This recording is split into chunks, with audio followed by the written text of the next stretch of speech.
we are going to go over here and we're going to hit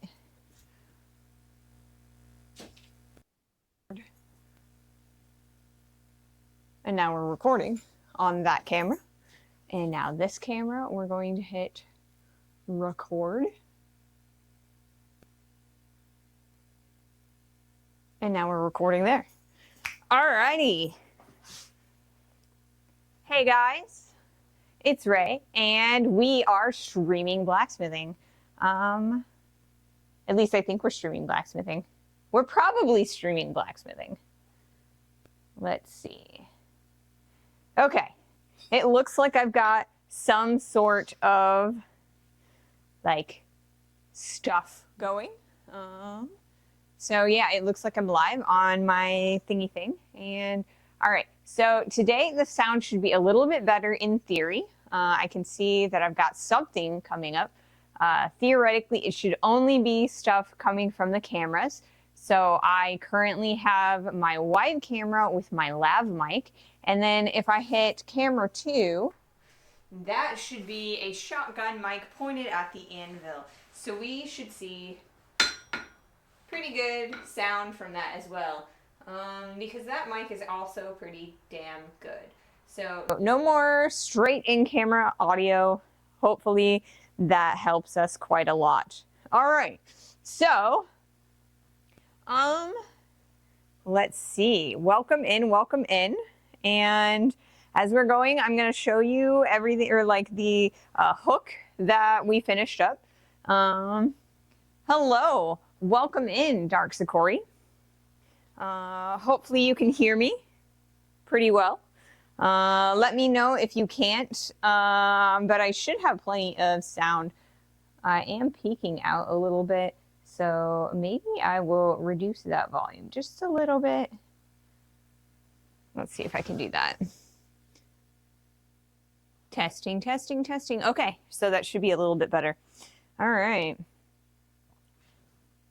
So it's been a while. So what did I miss? And audio is okay. Awesome.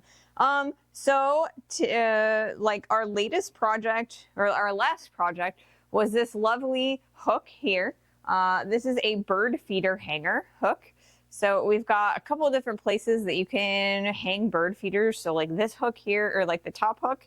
And then we've got the bottom hook here that you can hold a second bird feeder. So it's very secure and it should be pretty good for that. So we finished that up. We had a little bit of trouble welding it together because my welder, it's like really, really cold in the area lately. So my welder did not like the cold, and so it didn't want to go, or it didn't want to start up. So after stream last Wednesday, it was pretty warm in here after I shut off the forge. So I was able to go over there and actually weld the two beads.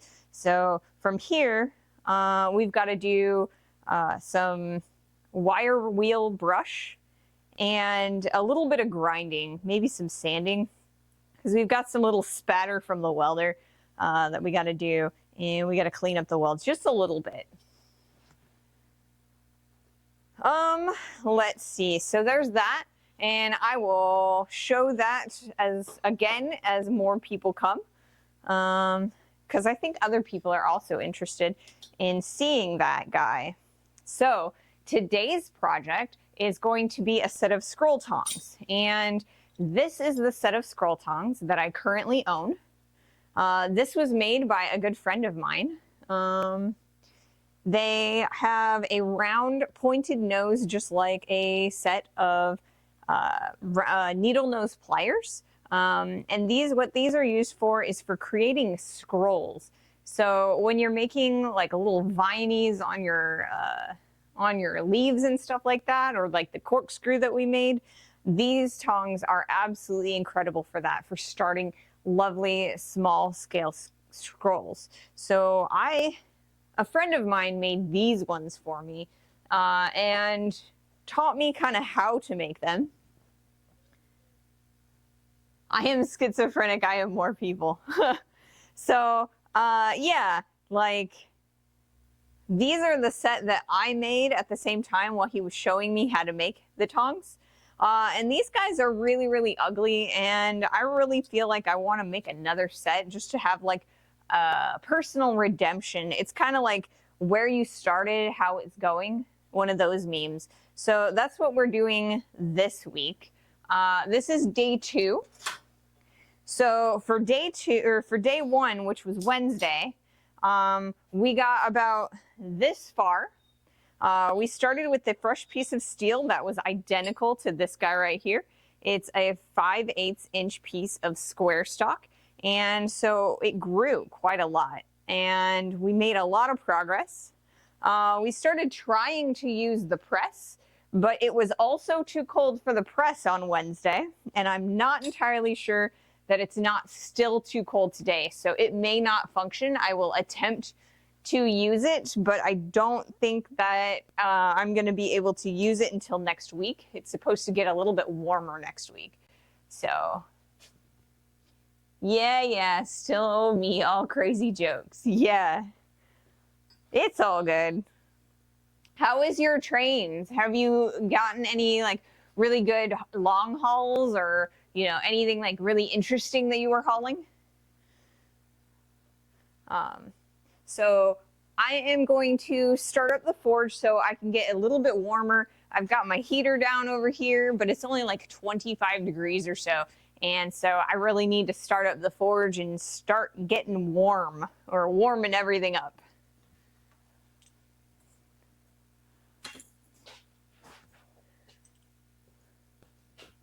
Not yet. No good hauls, huh? Well, maybe you'll get some interesting stuff soon. All right, so this is kind of a empty-ish one, so we're definitely going to have to change tanks again. I've got more. Oh, I know why that's like that. It's because I closed the whole tank because it was acting funny. All right, here we go. There we go.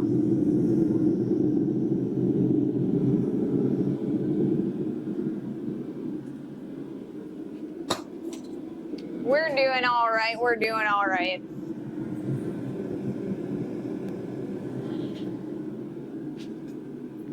We are going to put our piece inside the forge, and we're gonna start on our second half today. So like I said, on Wednesday we did this guy. We started tapering out the reins of the tongs. The handle section here is called the reins on a piece of, or on a set of tongs. So we're gonna start with that today. Greetings, Ping. Hello, welcome in. Diesel Electrics. Yesterday I've had 4 trains during shifts, so it was a good shift. After being grounded about 3 weeks behind the desk. Ugh. I am not a big desk fan. Not at all. That's kind of why I blacksmith instead. So I've got some ads going right now, so it looks like they're almost done.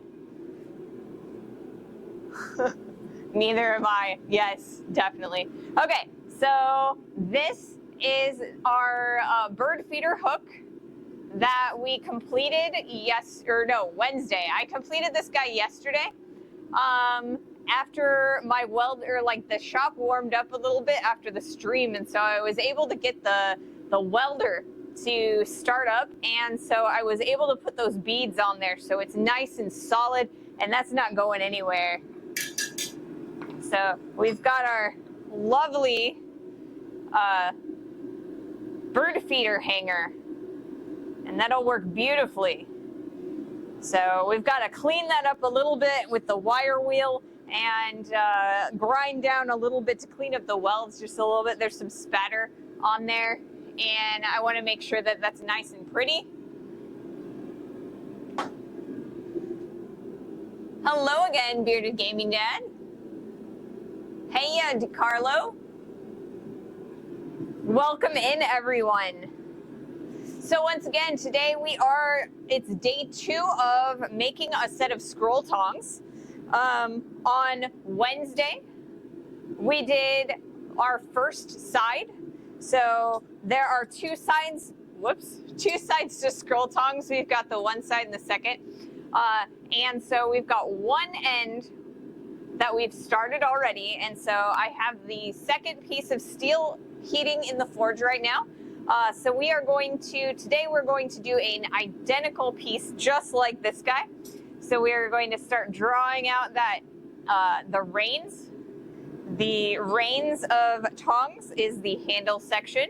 So once we've got two identical pieces with the reins semi-drawn out, we will be able to kind of clean those up a little bit, give it just a little bit more length, and then we'll start working on the boss. Now, the boss of a set of tongs is the section here where the pivot is and the rivet sits. So it's how they open and close. So we'll isolate that out about here, and we'll shape that a little bit further. And then from there, we will start making the jaws of the tongs. So we'll take this section here and we'll kind of like make it we'll draw that down into more of a point section. So we might actually do that first because it looks like we won't need nearly as much material as I have left for the boss and the jaws. So I think what I'm going to do first is actually doing the jaws of the tongs. So that way we know how much material we have left for the boss, and then we can lengthen out the handle at the end. So I think that's probably the correct method for that. If they ever turn me into a desk jockey, I'll blow my brains out. Oh, that's a little bit harsh. But I do understand because I really hate being behind a desk. It's so boring. I've only had a desk job one time, and that was kind of like when I was doing install sales at my local appliance store. So that was interesting. It was kind of boring though. Making tongs, interesting. I just got some tong blanks in the mail today. So not making them from scratch like you, but then again, for a first project, I will have trouble enough with them as is. Yes, I absolutely love tong blanks. I love the fact that you can just buy them on the internet and just have them. So then all you got to do is heat up the material and just twist them out and just kind of put them together. It makes the project a lot faster and a lot easier. It's probably going to be your go-to for a brand new smith trying to develop the tools you need for your workshop.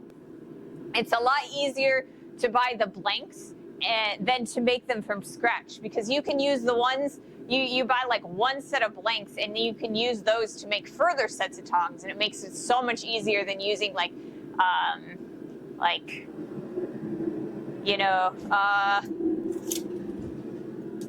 vice grips. These are a weird set of vice grips. I have other sets too, but these are the ones that I saw first. So yeah, vice grips are really good if you're looking for tongs and you don't have any. But yeah, tong blanks are amazing. I love them. Cool part is you can make your own someday and repair the ones you got if they break. True. Yeah, like I said, finishing out the tong blanks, like I said, it makes it so much easier to make further sets of tongs.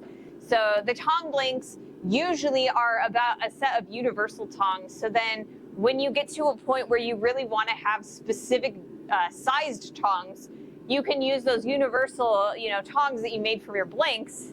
And then you have a nice set of tongs that are, specifically designed for the size of material that you typically use. And they get really, really taut and it's easier to use them.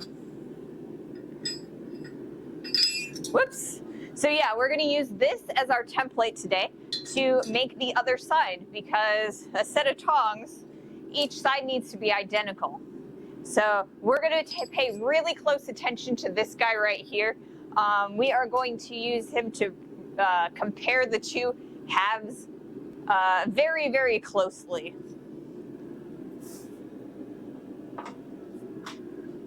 So I think I'm gonna set that. Where's a good place to set this?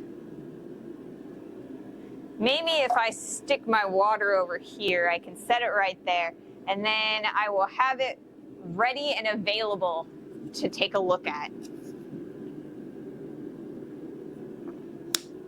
All right.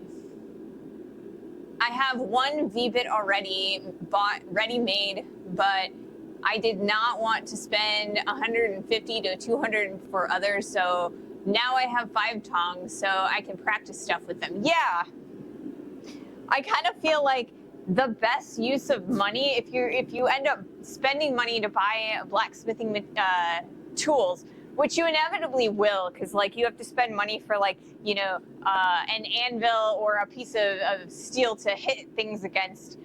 You'll have to spend money for that. You might have to spend money for like hammers and stuff. But like, I feel like the best way to spread that money out so that it's the, you know, the most bang for your buck, right? I would say actually, you know, spend your money on like heating your, you know, your metal, right? So there's a lot of different ways that you can heat your metal, but getting a very efficient forge, whether it is a coal forge or a gas forge, is like absolutely essential. Putting that money there is going to, you know, that's gonna, in the long run, that's really gonna help you out. And good sets of tongs. At least one, you know, set that you can use to like make other sets. So yeah, bang for your buck. I would go forge first, maybe tongs, and then, you know, maybe think about increasing like your hammers or like the quality of your hammers. But I mean, I kind of feel like once you get to a certain point with the thing that you are hammering on, it's kind of like you can be a professional knife maker or blacksmith with just a piece of railroad track. And I'm not lying about that. You definitely could. But yeah, an anvil is going to be really nice, but you know, it's not an essential part of being a blacksmith. Yesterday, I finished the stand for my anvil, and today I made a coffee can forge. I am cheap ass. Good to know. Power hammer third? Yeah, I don't even have a power hammer. I have my press here, and that helps me a lot. It's a 20-ton press. I kind of modified it from a tire press that I bought at Harbor Freight. It used to have like a rod on the ram here, and to like take ball bearings out of wheels and stuff like that. And I cut that off and I made die for it. But I definitely think that you should learn the, you know, hammering techniques and the by hand blacksmithing techniques before you do things like spend a couple $1,000s for a power hammer or a press. Railroad track. I'm starting to worry. I might have some bad influences here. Well, I'm not telling you to, you know, go out and steal a railroad track, because that's illegal. You could get arrested for that, and you could get like huge fines and sued by the railroad companies, especially if you're in the U.S. or Europe, because the railroad companies are protected by the federal governments.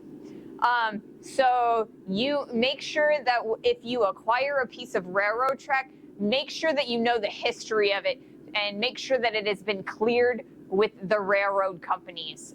We don't use stolen railroad track here. We use railroad track that has been decommissioned and sold to private buyers. And I won't have anything to ride on. Yes, right? Railroad track is a good idea. We have a bunch of trains that run around here.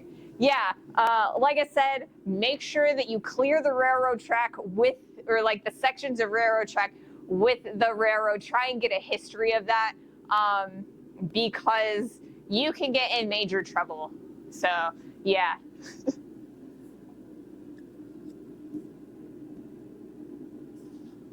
You can't say I didn't warn you if you steal railroad track and then get arrested for it, because I did warn you.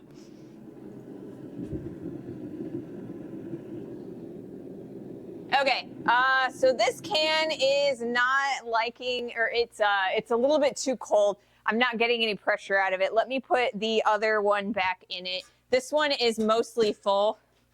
Sorry about that, guys. This is way too early for me to have to do this.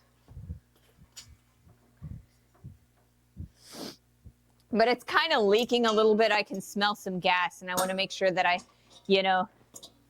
take care of that early. So I apologize. All right. We'll pull you off. Ooh, this is a heavy can for whatever reason. It kind of tricked me. I thought it was fuller than it was because I think the can itself is like a... Did I close that all the way? Yes, I did. Smelling gas a lot right now. So I gotta be really, really careful. We might wait a few minutes before we turn that back on. I just want to make sure that we air out the shop because I'm smelling really strong gas right now.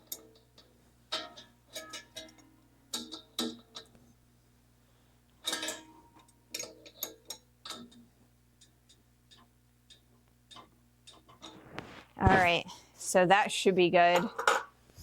Let's see, make sure that I've gotten this good. All right, so that should be good to go. I'm gonna wait, like I said, I'm gonna wait a couple minutes before I start that up just to make sure that I air out the shop just a little bit further. 10 meters of hobby anvil track. What do you mean railroad track? Yes, exactly, Mahalo. Maybe open the gate before turning something on. Oh, the garage door behind me? And use water with detergent over your hose connections. If it bubbles, you know there is a leak. Yeah.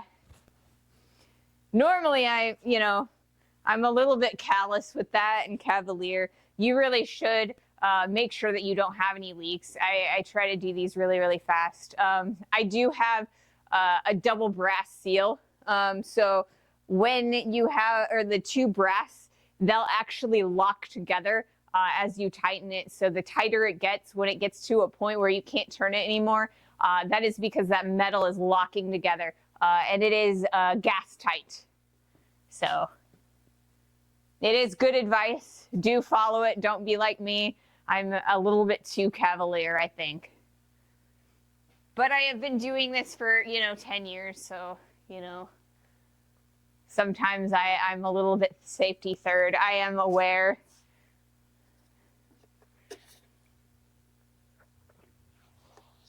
All right. Let's see. Hard to keep soapy water in the shop when it's below freezing. Exactly, Mahalo. Right now it's like 29 degrees, I think. Is that what it says? Oh, it's 26 degrees out here. Yes, 26 degrees out here right now. Like I said, I have this nice oil heater, and it's pumping out as much heat as it possibly can, but it's still really cold. So... And I turned that on and I'm not smelling any more gas. So I think we're good to relight. So I'm going to do that.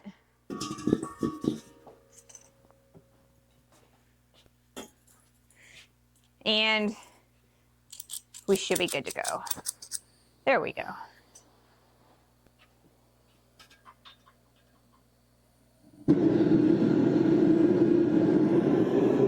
Yeah.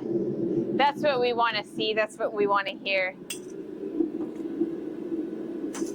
All right. Good to go now. Tomorrow's headline, Twitch streamer blew up the house. We do not want that. Definitely not. But yeah, I'm positive at this point that there is a good seal on that.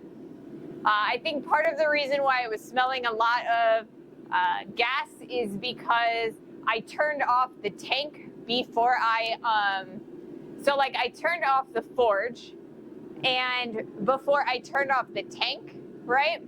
So there is a little bit of gas that sits between the forge, like the regulator, and the tank itself. And so when I unhooked it, it just like, I must have had my nose like right where it started coming out. Sometimes it spins, or like as it spins, sometimes it doesn't come out directly in my face. And I think that's partially what happened. Bearded Gaming Dad, it would have been a real blast, but yeah, not one we would want to see. Exactly. Yes. I'm 100% good. I've got lots of ventilation. We're good to go. If we had any leaks, we would have like the puffing, and they would catch pretty easily. So I am confident that we are good to go now. But I thank you all for your concern, you know? I feel like I try to be really overly cautious about the forge itself, because I want to make sure that I don't show you some horrible emergency, you know, since you guys would be stuck watching it happen and not be able to do much about it. So I make sure that I'm really safe and careful. I am even installing a gas alarm in my workshop one of these days, just to be sure. Yeah, that's a really great idea. Especially like carbon monoxide tends to build up when you're using a gas forge like this one. That is why there is a door right on this side of the camera, of the wide camera. And I leave that one cracked open, and then there's like a little breezeway between my house and my workshop, and it's got like sun windows that are like little panels of like diagonal glass. So what I do is I open those up when I am forging out here, so that if there's lots and lots of cross breeze from the breezeway, and it comes right through the door. And in the summer, you'll see that a lot of times I'll open the garage door just to give myself a lot of ventilation.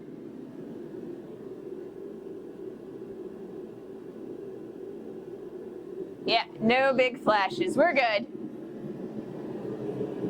All right. So I think we're going to try and use the press for the first heat. It might still be too cold for the press to work. So if the press does not work, we'll go back to hand forging on the flat anvil. And then on Monday, it's forecasted to be in the 40s. And so theoretically, the press should be working by then. But the bottle jack and like the hydraulics inside the press really don't like to function in the below zero weather. I used to have a gas heater in my old work, and when it didn't want to fire up, my mind immediately went from I don't want to freeze to death to I don't want to blow myself up. Yes, that is why I will always say that, you know, when you are using a gas forge, you need to know, like, be very confident in what you are doing. Don't use one if you are, like, afraid, or you don't, like, if you are not, you know, acutely aware of what could happen. It's always a little bit on the safer side, I think, for new blacksmiths to use coal to begin with. Because, yeah, coal is a little bit more safe. It's not going to blow up at you. Yes, it's hot. And yes, you know, ash and stuff can, you know, do some major damage, but it's a little bit more controllable than some of the gas. So be careful with your first gas forge. All right, I'm gonna take the close-up camera and I'm gonna aim it at the press, and we'll see what we can get, if it's gonna cooperate with us today.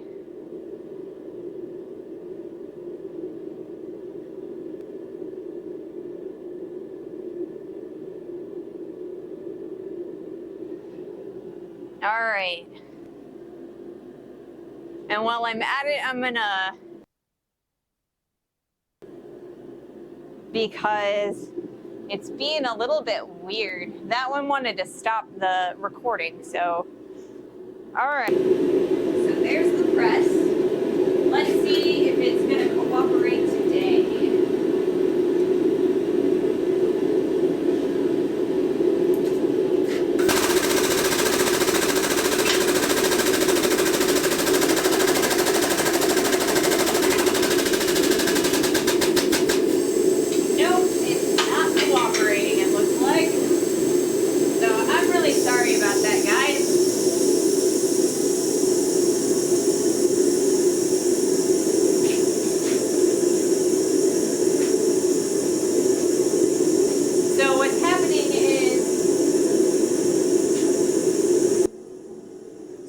happening is the bottle jack, it's so cold that it is not wanting to, the air inside of it is not wanting to compress the bottle jack. So we're gonna wait and see if if it functions a little bit better on Monday. So today what we're gonna do is we're gonna do a little bit more with the anvil, hand forging, and then hopefully it'll work a little bit better on Monday when it's warmer.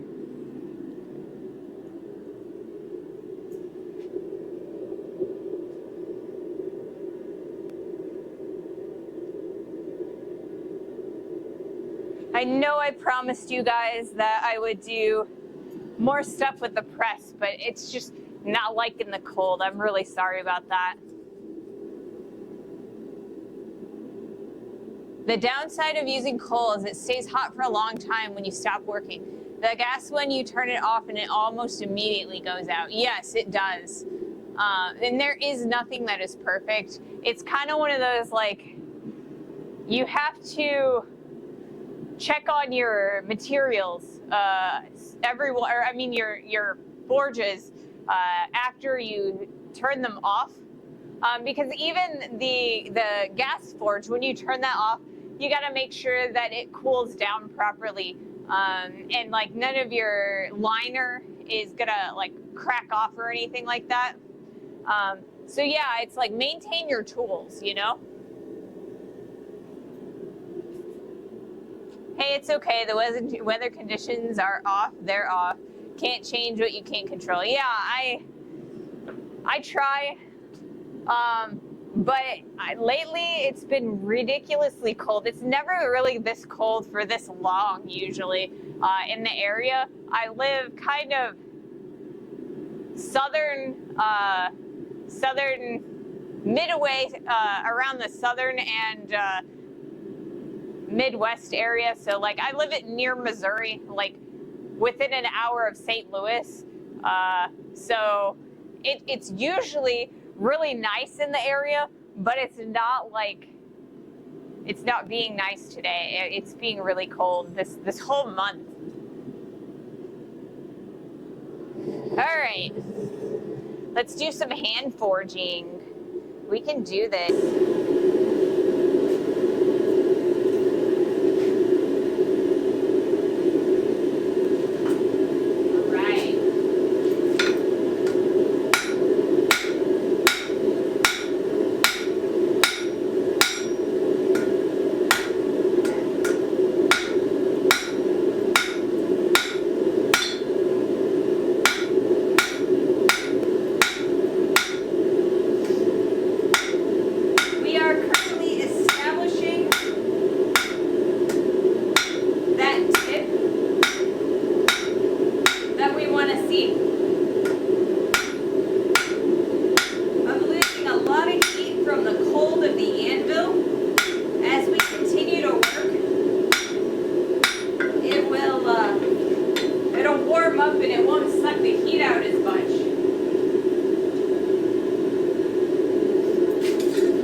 For the super lurk or support lurk. By the way, your video quality is much better, but your sound is pretty quiet. Okay, so my sound right now, maybe it is quiet. Let me see if I can't increase the sound a little bit. It might have been a little bit better when I changed the camera.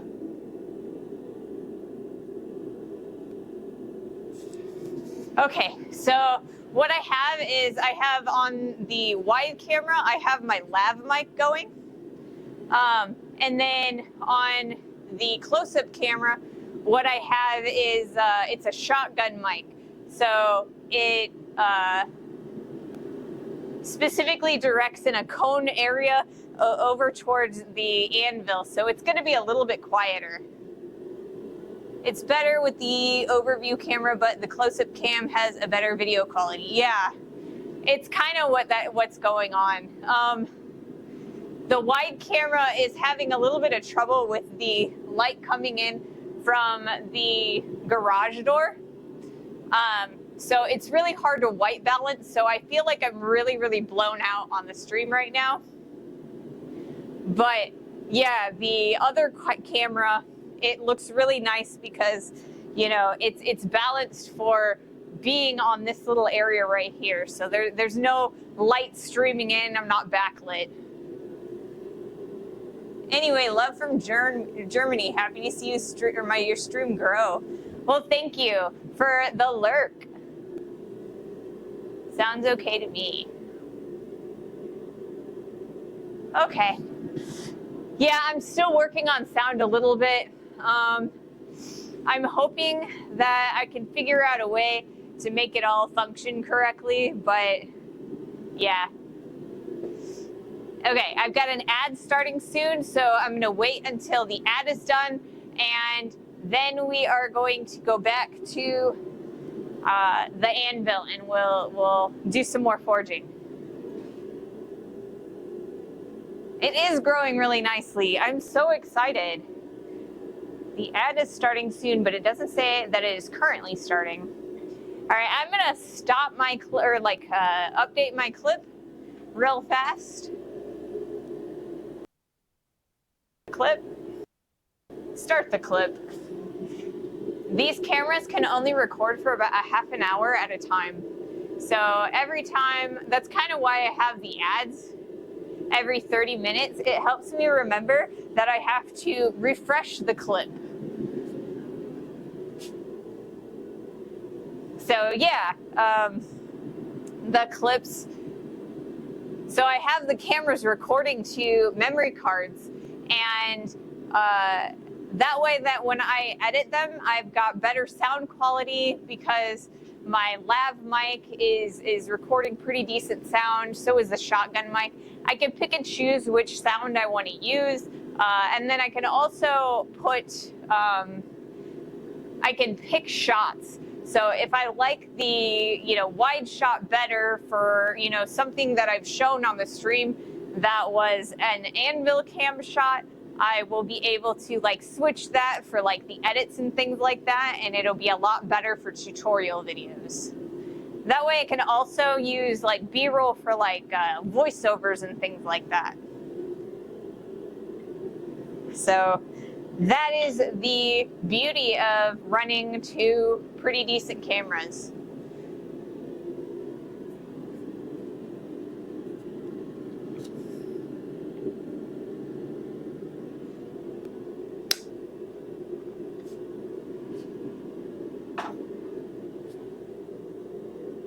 Let me look real fast at this. Okay. Thank you so much, Drepa TV and Vortex. You guys are amazing. Thank you so much for the follows. I probably have butchered your names, and I apologize for that. I'm not amazingly good with reading people's screen names. When I'm playing video games, I have a tendency to shorten people's usernames to 3 letters, and then I'll just call them that, because a lot of times I just can't pronounce what people's usernames actually are. So I try really hard, and then I kind of abbreviate things. I'm sorry, guys. Okay, are the ads done? They are done. They have been done.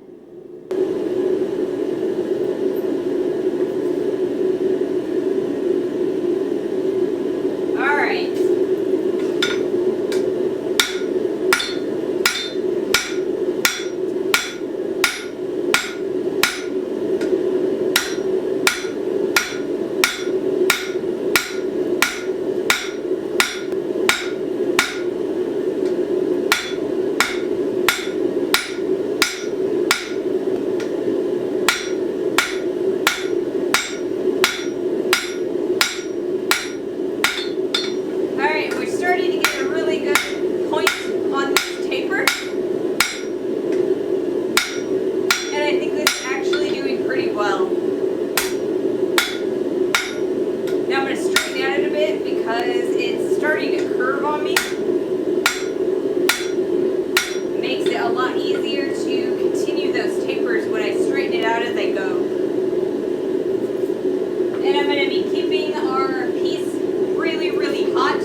Jesus, Forged in Fire. Yeah, I've never been on Forged in Fire myself, but I have a whole bunch of friends who have been. I used to be good friends with Tom Kinder, and he was on Forged in Fire. He was also on like the knife making one where you like knife makers made knives, and like the people would compete during the obstacle courses, like cutting things with the knives. He's a buddy of mine. That's why I'm good with just dark. After all, it matches my personality, or at least one of them. Well, that makes sense. Well, I'm glad that you're, around dark. Even if it's like you and your multiple personalities.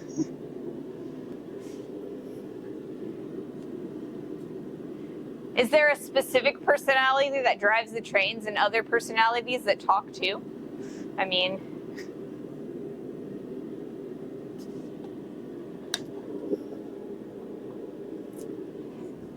So yeah, we are here. We are answering blacksmithing related questions, or, other sorts of questions as well.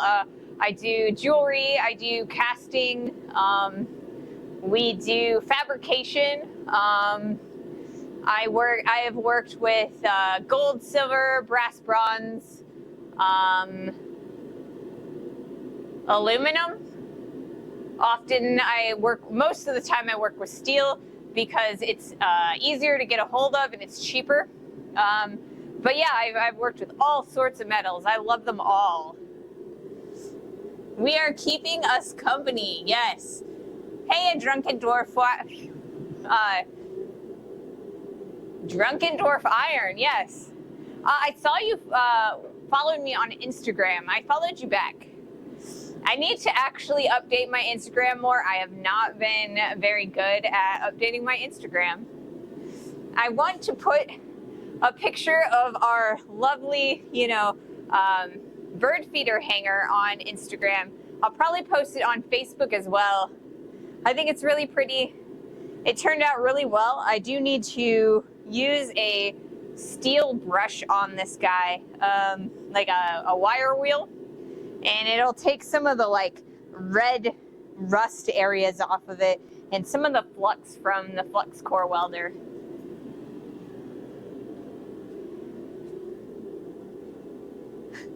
Yes, I did. Thank you for following back. I'm trying to keep top of Insta. Yeah, it's so hard for me. I grew up and like social media didn't like come into the picture until I was like well into high school. So like I wasn't one of those little the little Instagram kids in like junior high and high school. That wasn't me. I'm too old for that. So it's really hard for me to actually like post to the social media. I'll scroll for hours because it gives me the brain buzz, but like I have a lot of trouble posting. It's the worst. I wish I was better at posting. Yeah, we've got plenty of heat.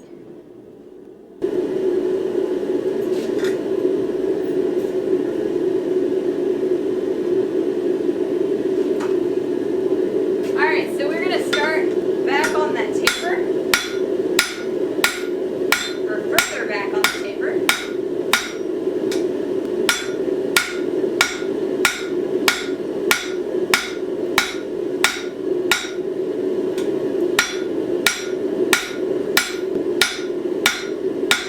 And these are all full body strikes.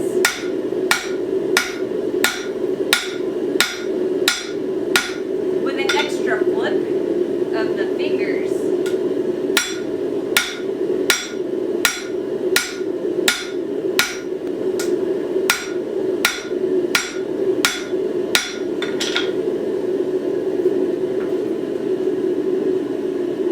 Get those extra pounds per square inch of movement and force when you're able to whip that hammer down with your back fingers.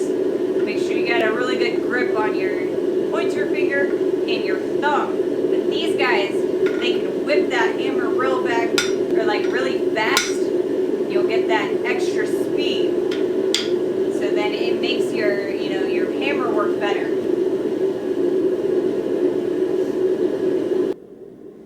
I find it easier to do schedule. So do 2 weeks worth of posting at once. Oh, wow. That would be nice, I kind of feel like. But I also feel like I don't have enough backlog of projects that I can really do that. So, I mean, I feel like maybe I could wait 2 weeks, post everything, and then, but you'd be seeing things 2 weeks late. So I don't know. I don't know what the solution is. It's one of those things where I feel like I need to post every day something, but then there are days where I'm not out forging and I'm doing like editing work for my YouTube and stuff like that, and that's a lot less interesting to take pictures of and post on the social medias. I posted 2 Instas in the last 2 days. Before that, it was a month that I posted something. Yeah, it's just, I get into these like little grooves where I'm like really, really good at it. And I'll put like, you know, multiple things in 1 week, and then I'll just go an entire week where I haven't posted anything. So like if you look at my Facebook right now, all of the posts for the past like 2 weeks or a week and a half or something is just like, we are live. And it's just my profile picture from Twitch. So, because I'm just like linking, you know, the stream when I'm live. But yeah. Also remember that people are interested in more than just your projects. The workshop, tooling stuff, and all that, it all helps. Yeah, you're right. I should just like post pictures of just random stuff. I mean, I'm sure people wouldn't even mind pictures of like my animals. I have a cat and a dog. I have an orange tabby cat named Tungsten, and he's adorable. And I have my dog. She is a black lab collie mix, and she's gorgeous. She's a little fat because she steals Tungsten's food all the time, but I love them both. They're my babies. Take your camera and give us a tour. I should do that. I tried to do a shop tour like the first time when the first time I realized that I could like talk to you guys. I tried to do a shop tour, but at the time I was using my phone as my streaming device. So it was like my front-facing camera and stuff. Oh, this is a picture of Tungsten. I don't know if you can see it from the camera, but yeah. So yeah, it was just like I would stream from my phone, and it lost signal in my cold shop. I have 2 shops. I have a 1-car garage, and this is my hot shop where I do all my forging and my grinding and my, you know, welding and cutting and stuff like that. And then I have a cold shop where I do more of my jewelry work and my like silversmithing set or kind of work. So yeah, I do have 2 shops. Nice name for a cat. It is a nice name for a cat. I think it's very appropriate. And my dog's name is Jade. And so I've got Tungsten and Jade. And I think that works very beautifully for me because, you know, Tungsten is metal and Jade is a stone. So, you know, it works.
forging today, by the way? I am making tongs. So we are actually making a set of scrolling tongs. So we've got a nice, we're right now what we're doing is we're drawing out the handles, the reins of the tongs. We've got one that's partially drawn out, and that's this guy. We did this one on Wednesday, and so we've gotten plenty of length there. So for our next stream on this side, which is going to be Monday, we're going to start working on the jaws of the tongs. As you can see, the jaws of these guys are round, similar to needle nose pliers. And the reason that they're round for that is so that you can start small scale scrolls with them. So when we did our corkscrew, I did a decent amount of the scroll work with the scroll tongs. So I just like used that, and I curled the corkscrew around the jaws of these tongs. And a friend of mine made these tongs, and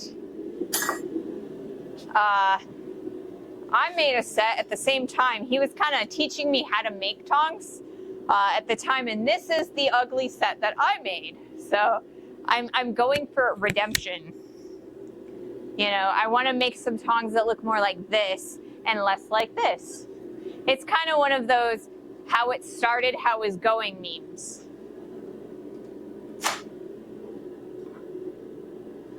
So hopefully we get some much prettier tongs this time.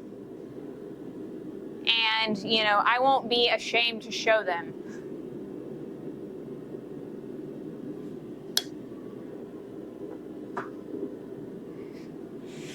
Lots of water today. Revenge is a dish best served cold. Yes. I haven't actually talked to the guy that taught me how to make those tongs in quite a while. So, once I finish them, I might, give him a private message and be like, look what I did, Do you remember when you taught me how to make the tongs and I made the ugly ones? Well, look at me now. But that might be difficult for a blacksmith, at least the cold part. Yes! Most of my revenge is served hot. Most of my everything is served hot.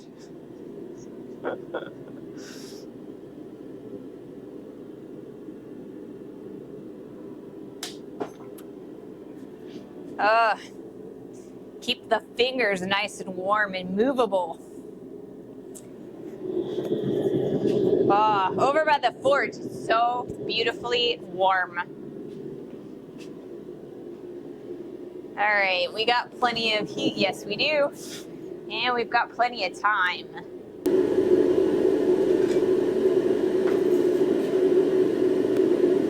I want to get a lot of heats in today.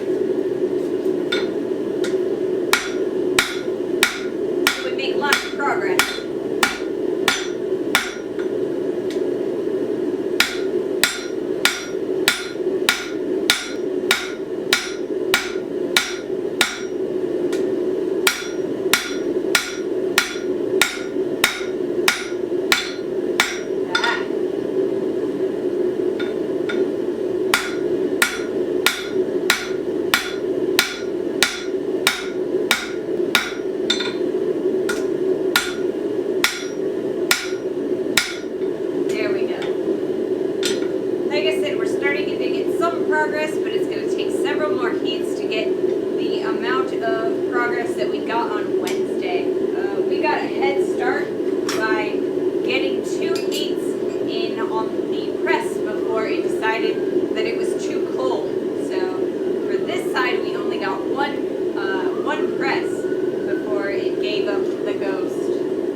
Anybody got some baking soda? I've got awful heartburn.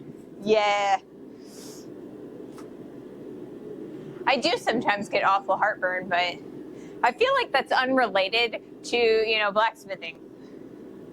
That's more like I'm starting to get old and I don't really think that I'm old, and so I eat all of the spicy hot food and think that it's not going to affect me, and it does. I don't like to backseat blacksmith, but are you open to some small advice?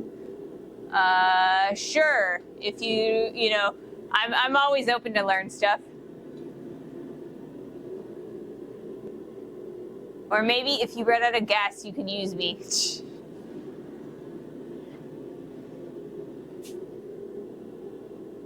Yeah, I'm always open to advice if you've got anything. I mean, I'm not perfect. I definitely am not like, you know, the best blacksmith in the entire, you know, world, or, you know, even in the entire area that I'm from. I just like to share my, my craft, you know? And I'm really rusty. So, like, I know that, like, my hammer blows on that last heat were really, really sloppy, and I really need to tighten those up. I mean, I used to be a jeweler, for Christ's sake. Normally, my blows are a little bit more precise. Or I try to make them a little bit more precise.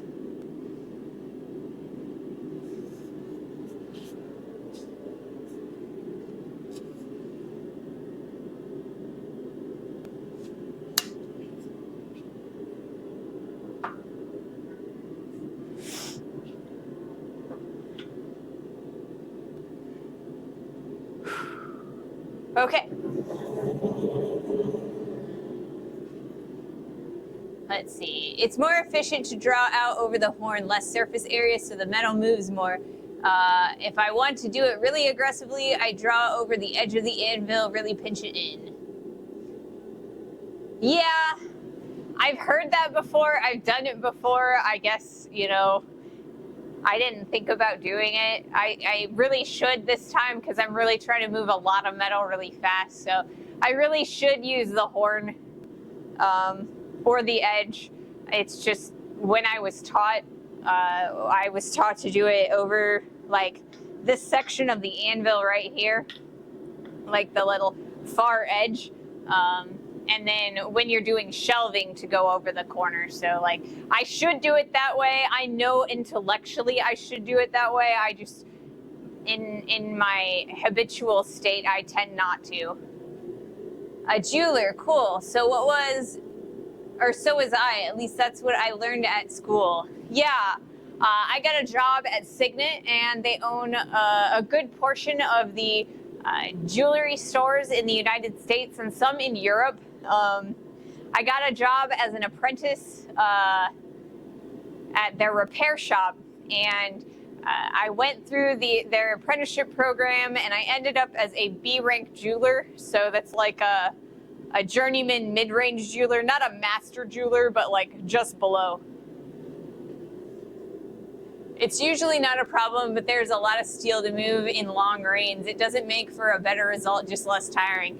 Yes, and I really need to pay attention to that, because I don't have a lot of stamina, and I need to make sure that I am preserving the stamina that I do have, and that is why originally I wanted to use the press for this.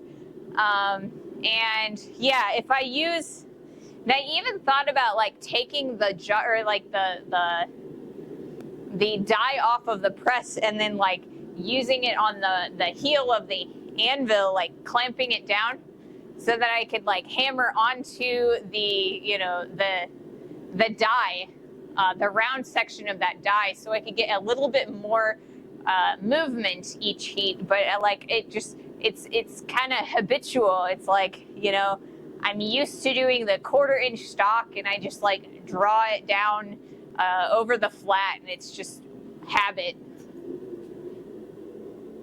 So yeah, I will do that for this next heat. Let's try it.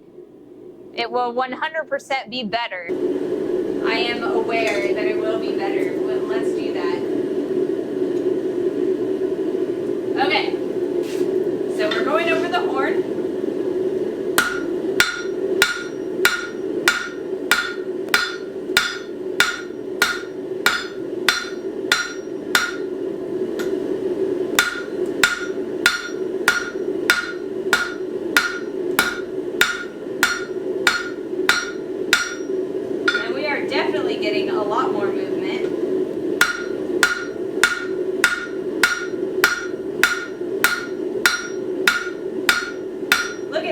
at that movement. We've got a little bit of that crinkle cut fry going on too.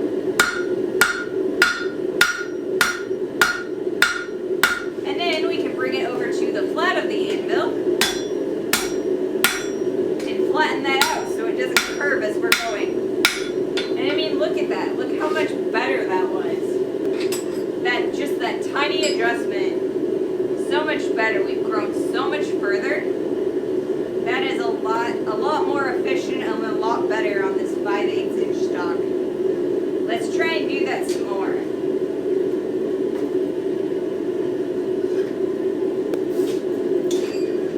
I'm gonna clean off that face because I got a little bit of scale coming off.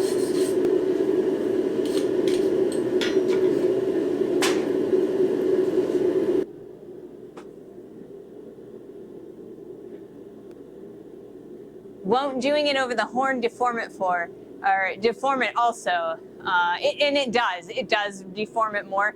And that's why we brought it over to the flat of the anvil. Yeah, it does add a wave, but flattening it after is much easier than drawing out on the flat. It really is. Part of the reason that it is like that is that when I draw out on the flat, I have a lot more of the bar that is actually touching the steel of the anvil, and it draws the heat down into the base of the anvil. So we're sucking all of the heat that we, developed in the forge into the anvil. And so when you're drawing down on the horn, there's only a tiny bit of surface area that's actually touching the piece of steel. So it moves a little bit further and you can forge for longer. So like I said, it's something I intellectually know, but it's kind of one of those things where you intellectually know, but you have habits.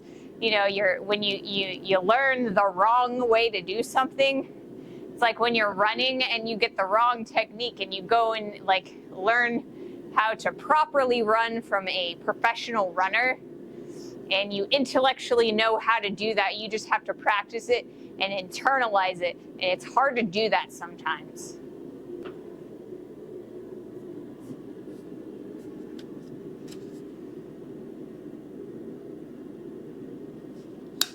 So thank you so much for the reminder, Blacksmith Dwarf.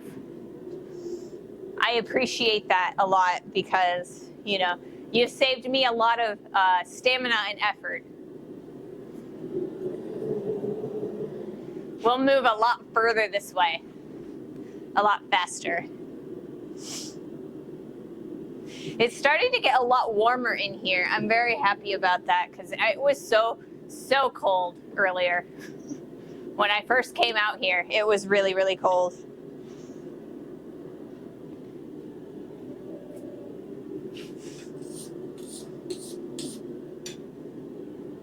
All right.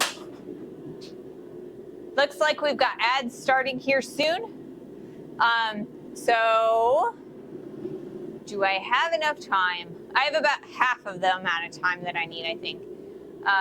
Did you change her for that?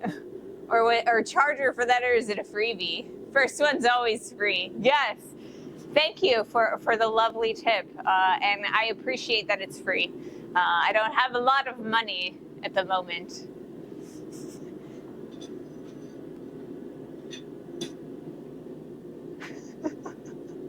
So yeah, we're going to wait, and once the ads are done, we will do another heat, because we've got plenty of heat in the forge right now, but I want to make sure that everyone, whether they are able to pay or not, are able to watch all of the good hot blacksmith footage.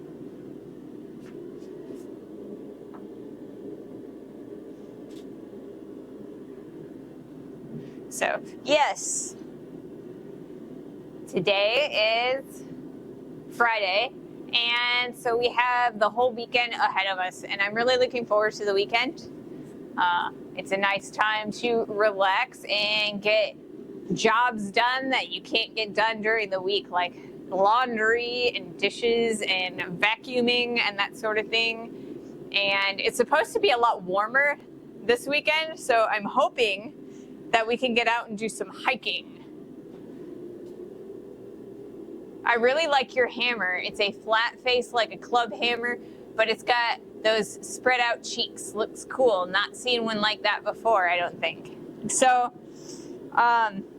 this hammer was actually made for me by a blacksmithing friend of mine. He gave it to me because he didn't use it anymore. He made himself a better hammer. So yeah, it does have the spread out cheeks like that. I think what he did was, I think he actually like ground it down. It kind of looks really machined almost on these sides. But yeah, it's a nice flat hammer, and it's beautiful. And like I said, a friend of mine made it for me and gave it to me. My favorite hammer that I don't get to use anymore. Oh, ads. Ads. I will repeat that.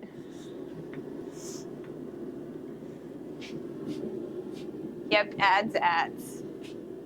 I got to remember that not everybody I'm answering questions for, is a turbo member. Yes. But yeah, this weekend I'm really looking forward to going and seeing about doing a hike. So if the weather people are wrong and it's not really warm this weekend, I think I might go to the mall and just walk around the mall for a while. I feel like I need to just like get out of the house and just walk for a while. Definitely. And it would be nice to walk outside.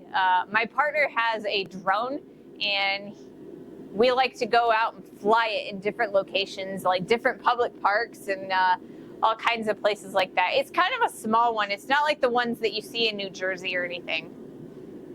All right, so we are back from ads. All right, so again, this hammer, it was made by, or I guess my friend gave this hammer to me.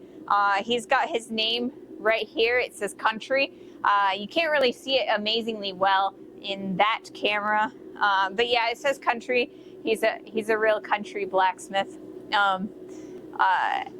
He was an apprentice at the International Metals Museum, and that's where I met him. But yeah, he gave this hammer to me because he had made one for himself that he liked a little bit better. It kind of looks like maybe, it was machined on the top there. It's really, flat, really, really flat. So I'm thinking that, he like machined it maybe if he made it. But yeah, it's a really interesting hammer. I like it a lot. This is the one that I've been using. It's only a 2-pounder. It makes it a lot easier for me to use for long periods of time. The hammer that I used to use before I got sick is this lovely 3-pound one. This one, it's just like a old school one that you could buy at like a hardware store or whatever. It's a blacksmith's hammer, cross peen, and it's just like a manufactured one. I rehandled this guy, you could tell, because it's got the weird, like, when I, hammered it inside the, in the hole. I wasn't very good at it. I'm not like Yankee. So yeah, this was given to me, or I inherited this when my grandfather passed away, and this was his farming hammer. And I really like this one too. It's a 3-pounder. And I love how much metal this guy moves, but I just can't use him anymore. Don't let Yankee see. Yes, I mean, look at that. That's so ugly. That's so ugly. And I used a oak dowel like that I bought from the hardware store. And I kind of just like spun it on a belt sander a couple times, and I like used the flat of the belt sander, and so it's ugly as all get out. but it works, I guess. Don't worry, I won't tell on you. Yeah, I'm not so hot at the whole, you know, rehandling tools or restoration on the tools. I can like, you know, I can mirror shine my hammer or faces just perfectly fine, but the rest of the restoration kind of stuff, I'm not very good at it. I will admit that. All right, so we are going to go back on the horn to draw this down a little bit further.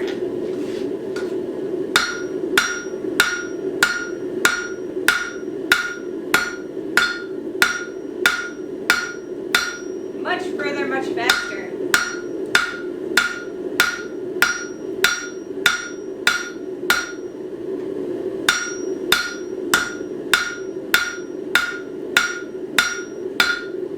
And then we're going to go back to the flat and take out the curves that we've developed in just a couple like hammer blows.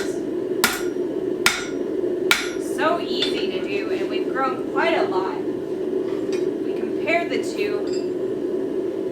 We've got a little bit ways, we're about halfway there. We've got just a little bit further to go.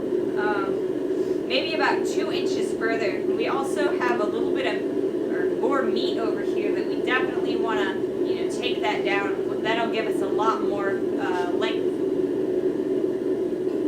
But yeah, that is a lot of movement. So this one here, I got this much movement in the entire stream on Wednesday, but I was drawing it down on the flat, so we're going to get a lot more movement, a lot faster on this side. So maybe we'll be able to do a little bit more progress than I had originally planned. And that would be great.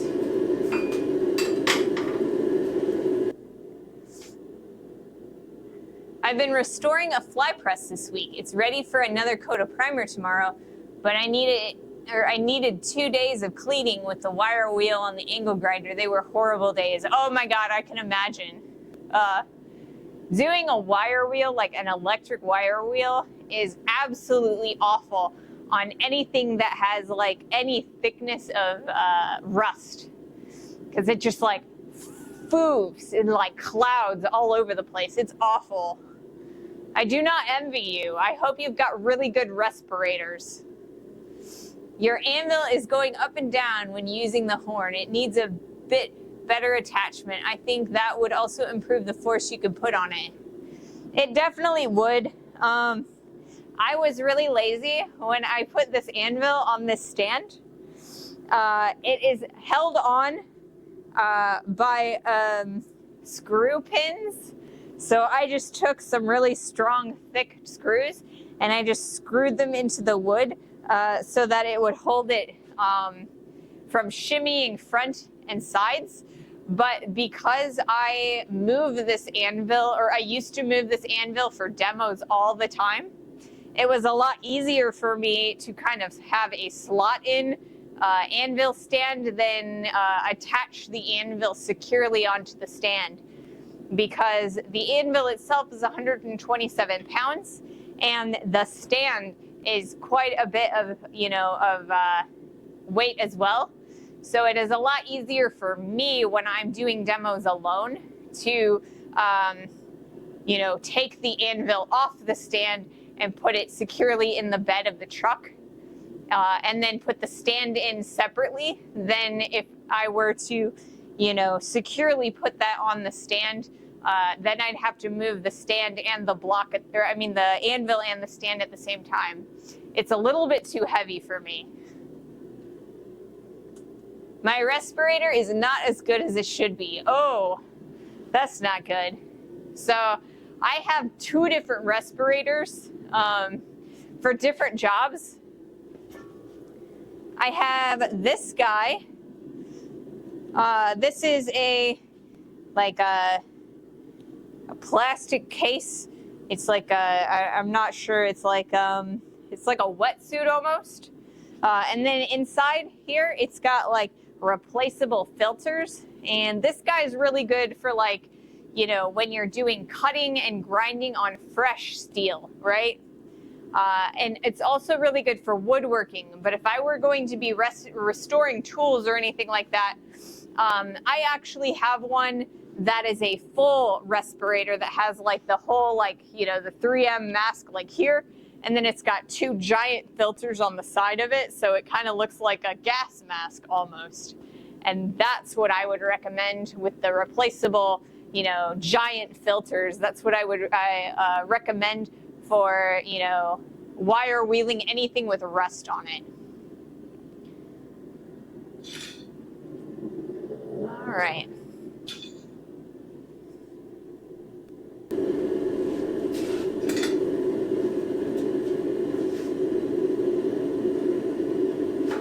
So yeah, you're probably gonna see the anvil jump a little bit.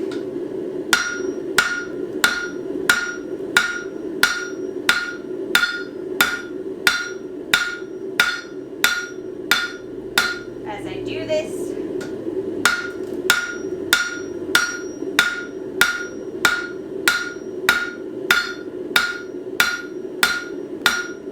But as long as it doesn't jump out of its pegs, it should be fine.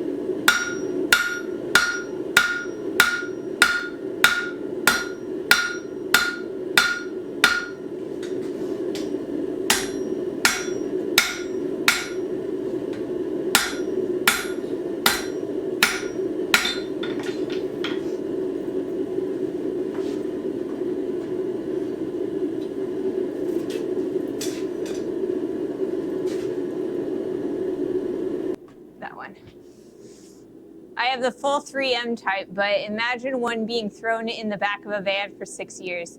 It's not making the seal like it used to, especially around my beard.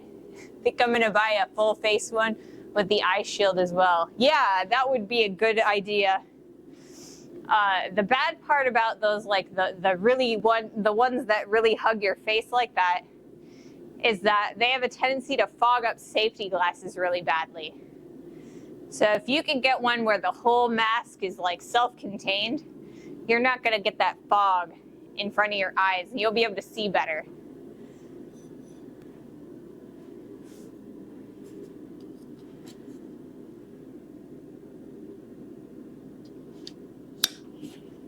Yep.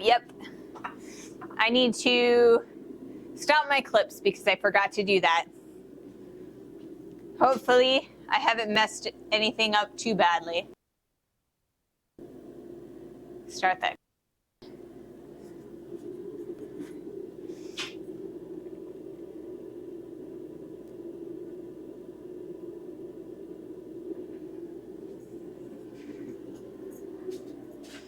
All right.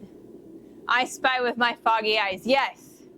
So when I went to go and stop my clip on my close-up camera, it looked like it had gone to sleep. I hope you guys were able to see that last heat.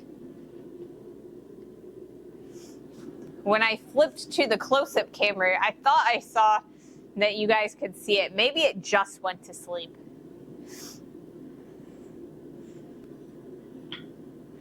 I need to remember to do that more frequently because, yeah, I need to make sure that I stop the clip so I've got both the wide shot and the close-up.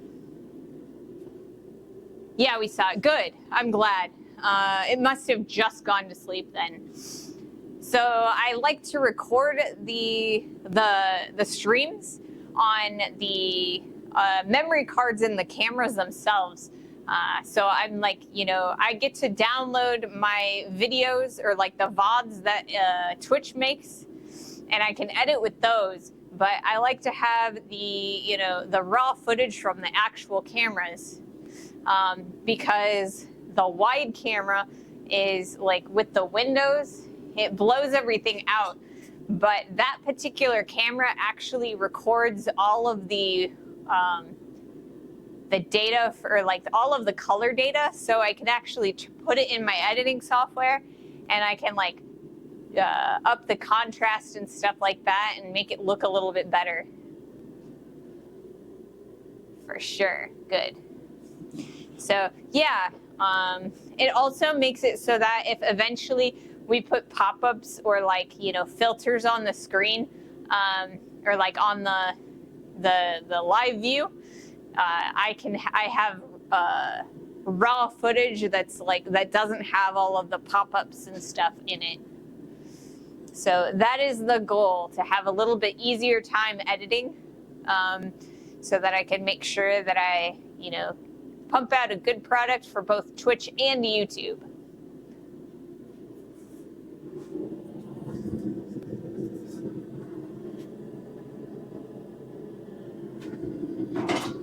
Let's see, do I have another can? That one's not good. That's the one that we tried to put in. Is that one all right?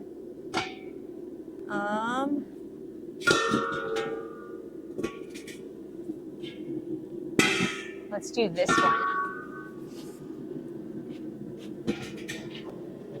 Here shortly, I'm gonna have to change the containers again, as it's so cold that the bottom, or like the frost, is starting to freeze up my propane. I saw your Assassin's Creed belt buckle on my YouTube. Yeah, I posted that video about 10 years ago because I was trying to start myself a Patreon. And I wanted to do YouTube videos as like the monthly subscriber content for my Patreon. So the video that we made for that Assassin's Creed belt buckle was like kind of a test to see how that would function, how that would work. It did not work out because nobody pledged anything. So I left it up on my YouTube, but it's there. I never really did anything else with it. So I just left it because it had several views, or, you know, several hundred views on it, almost 1,000, I think, at this point. But I mean, that was in, you know, 10 years. So, you know. All right. Got plenty of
all right.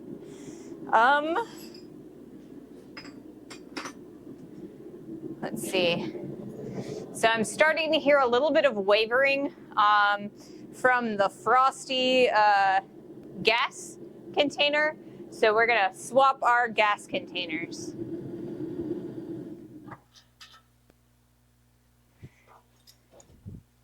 And close the tank.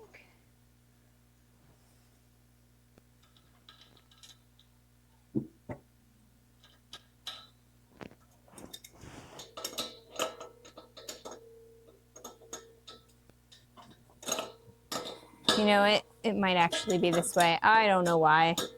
I always have trouble with righty-tighty, lefty-loosey, and it's even worse with this internal connection because it's backwards. And people wonder why I don't understand righty-tighty, lefty-loosey. It's still righty-tighty, lefty-loosey. I mean, is it from the bottom of the circle or is it from the top? You know? It never made any sense to me. I know that most people, when they say it, they mean from the top, but someone had to explain that to me.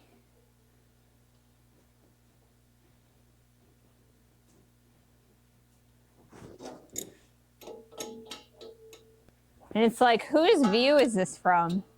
Mine or the containers?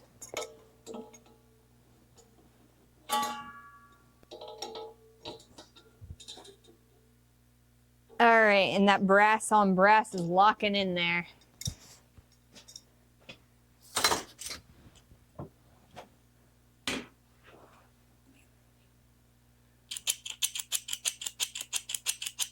Oh, come on. Come on, Sparker. Is this one actually still sparking? Yes, it is. Come on. There you go. There you go.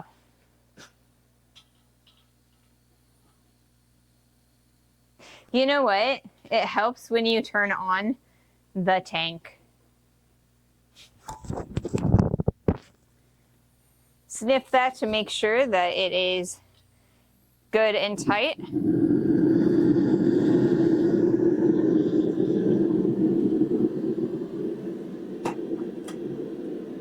And we're good to go. Excellent. Need a light? Yeah, right? So a lot of blacksmiths don't use the giant plumber's torch like I do. A lot of people will, you know, use the matches, or like, you know, they'll light a piece of paper on fire and light, like, I just like the plumber's torch. It gives me just a little bit of an extra distance, and, you know, because it's got that nice brass tube on that. Why use a sparker and not a lighter? Because I don't like. Well, I use a sparker because it's easier for me to get a consistent light than using a lighter, because I always forget to refill my lighters. Yeah, I always forget to refill my lighters. So after a while, I just, like, you know, it won't light anymore. And yeah. Have you done the 1/4 inch cold to hot technique, a Zippo? Yeah, I do have a Zippo in the shop. Where is it? Yes, here is my Zippo. And it even has my name on the bottom. And yeah, I have a Zippo. It works very well when it's full, but it is not full.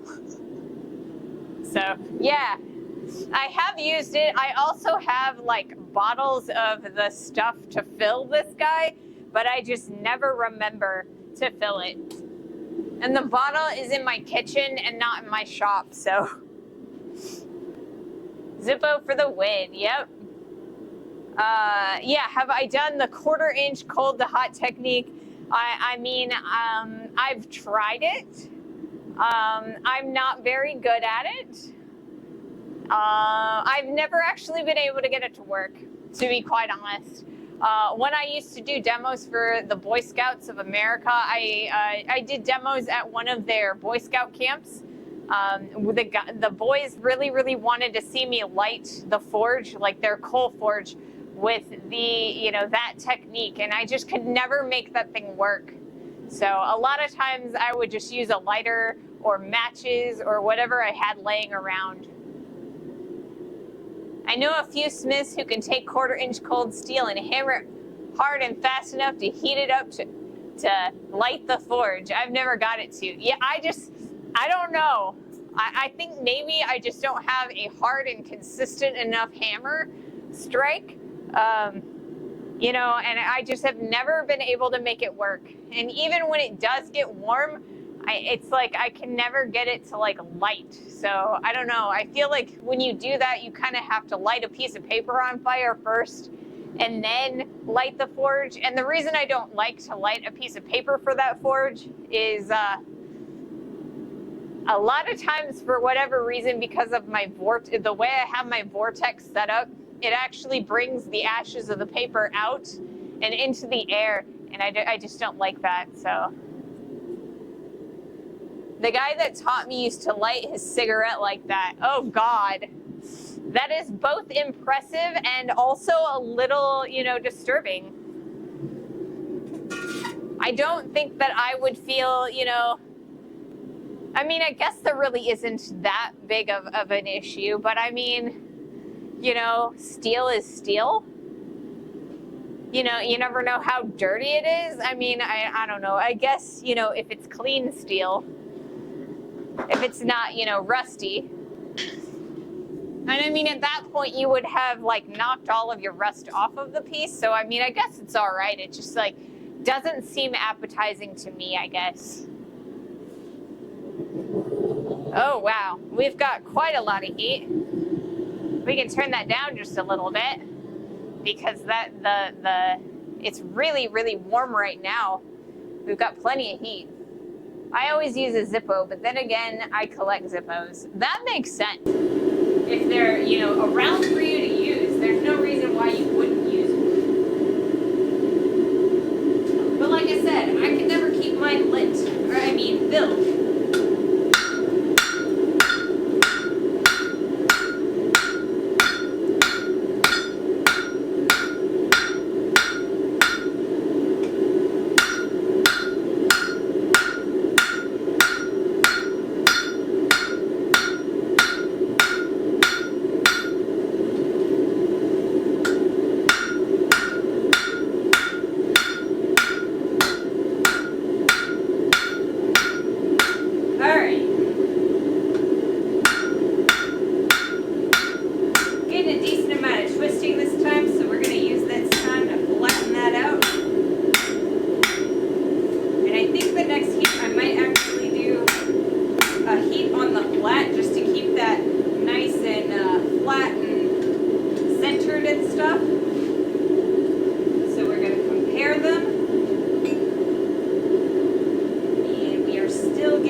Plenty of length and draw.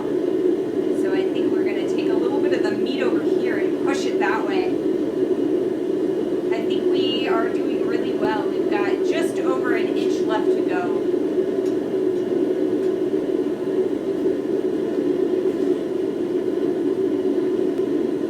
All right.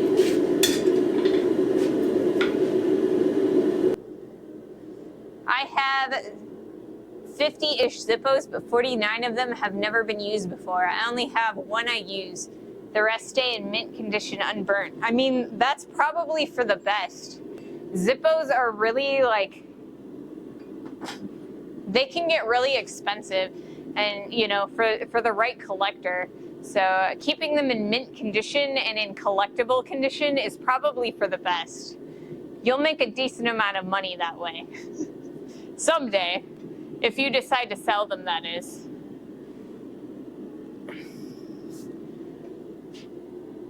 So we are at an hour and a half that we've been streaming today. So I actually got some dummy batteries for the cameras, so I no longer have to change batteries at the hour and a half mark in the wide camera or on the, anvil camera at the 2-hour mark. So I'm pretty excited about that. I did change the containers, and this one's a little bit lower than the first container. So when this one freezes up, I don't have another container like that has enough gas in it to power the forge. So when this guy gets frozen up, I'll probably have to end the stream because it's cold enough in here that the first container is not going to unthaw fast enough for that. So we'll see how long that takes. It should be plenty of time. We should be able to go for another hour.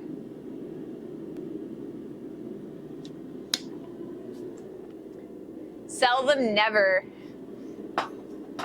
That's like what I do with my comic books. Like, I have about 3,000 comic books in comic book bags and boards and in boxes in my closet. And I will never sell them, even though my collection is worth probably, you know, $5,000–$10,000. I'll never sell them. I love them. All right, I need to flip my clips or refresh my clips. And then while the ad is going, do that real fast. Alrighty. And it was just like that. So now we have an ad going. So what are you guys going to do this weekend? You know, do you guys have to work, or do you get to go out and, like, you know, have fun? Are you guys going to play video games, take a walk, bird watch, you know, drive trains? What are you guys going to do this weekend? I'm going to have to head off and get some work done. I have a good rest of your stream.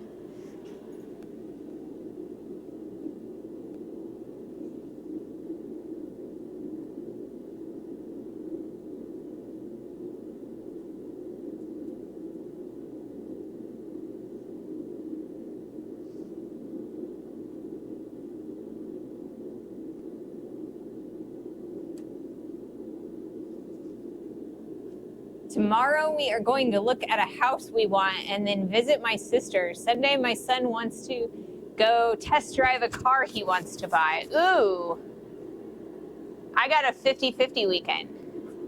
Nice. So 50-50 sounds like you work half of it and you get to relax for half of it. Maybe I've gotten that wrong. Sunday off, Saturday day shift.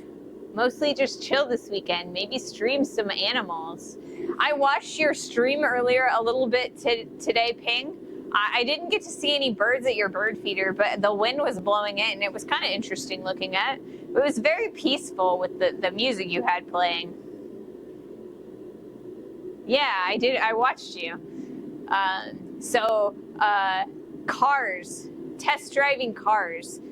I hate doing that because I'm always afraid that if I am test driving a car that I will get in an accident and then, like, I will be SOL and either have to buy the car or screw over the other person who, you know, I was test driving the car for. Yeah, so I'm not a big fan of that.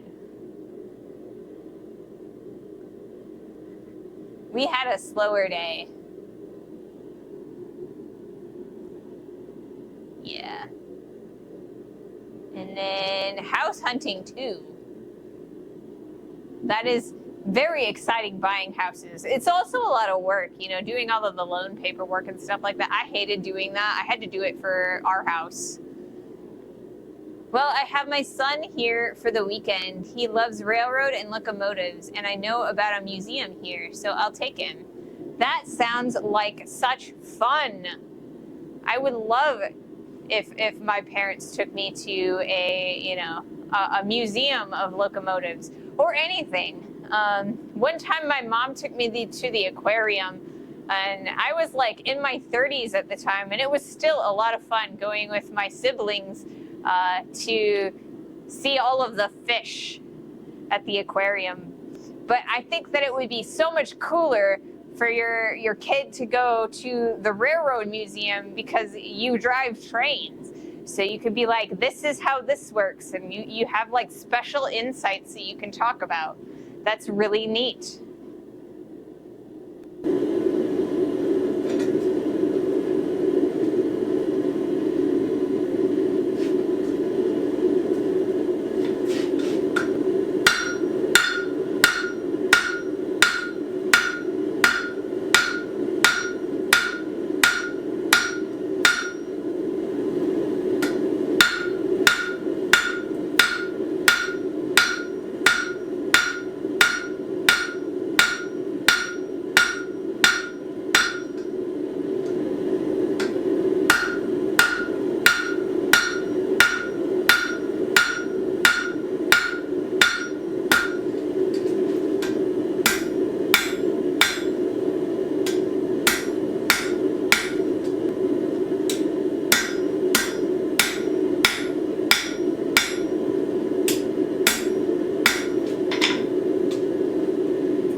Well, if you ever go to the Czech Republic for a holiday and end up in Australia for give me a shout out. I'll give you a tour around the city. Ooh, that sounds like fun.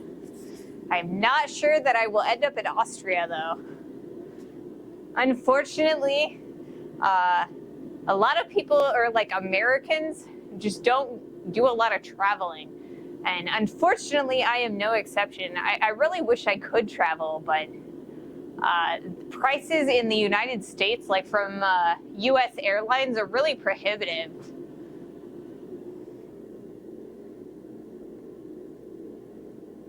I love this view. Same if you would ever go to Belgium. I'd be happy to take you on a tour and show you some of the nice places.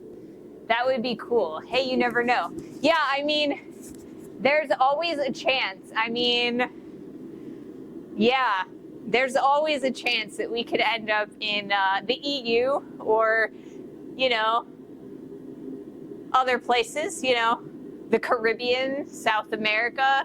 You know, I'd prefer to go to the EU. There's a lot of really cool places to be there. And I feel like I could find a job in the EU a lot easier, you know, than some other places, like, you know, the other, you know, the Caribbean and the South America. There's also like, you know, Asia. I'd like to see a lot of places and visit all over the world. I'd love to.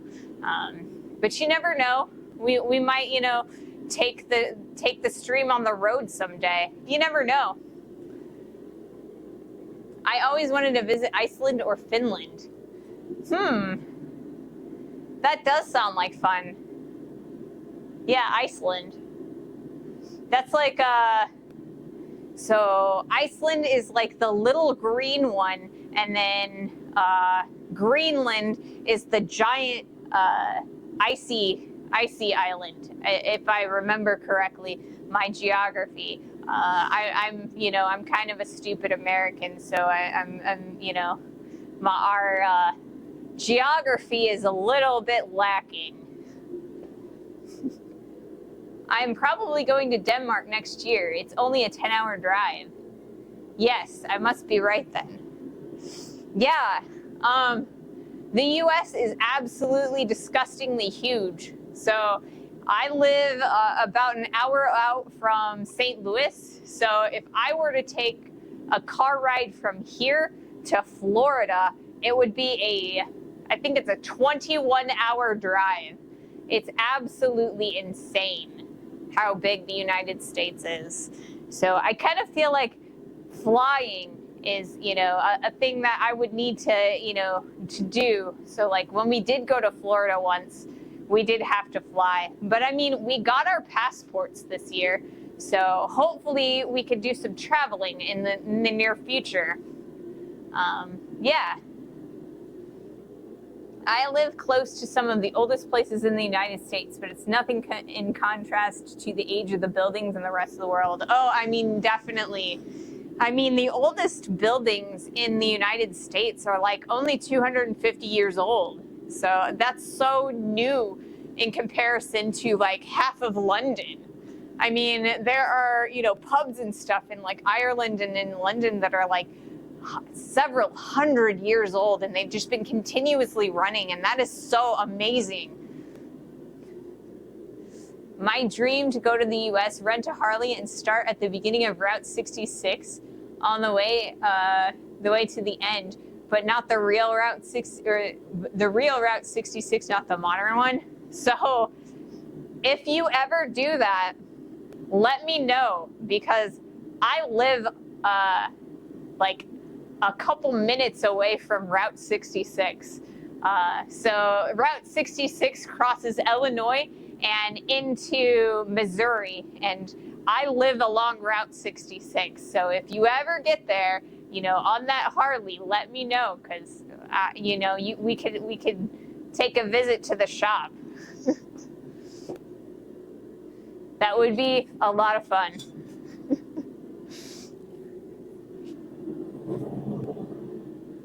All right.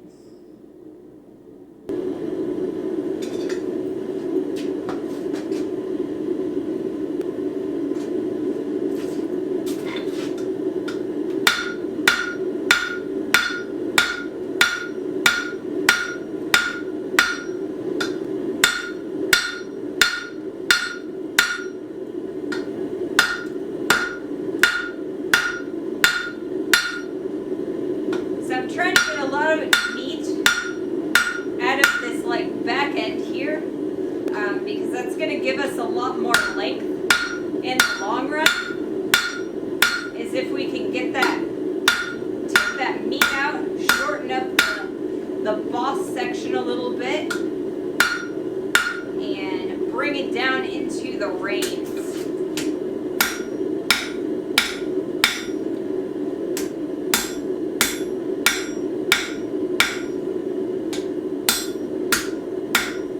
Alright, so now we are going to compare and contrast our two sides of our tongs. So we are almost there. Look at that. Oh, we have like about a 1/4 inch more of length. That is so exciting because that means that we can start on those jaws.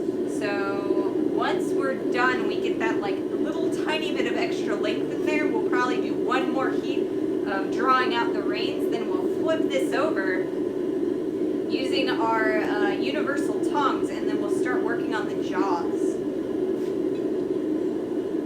That's really exciting. I'm glad we've made this kind of progress.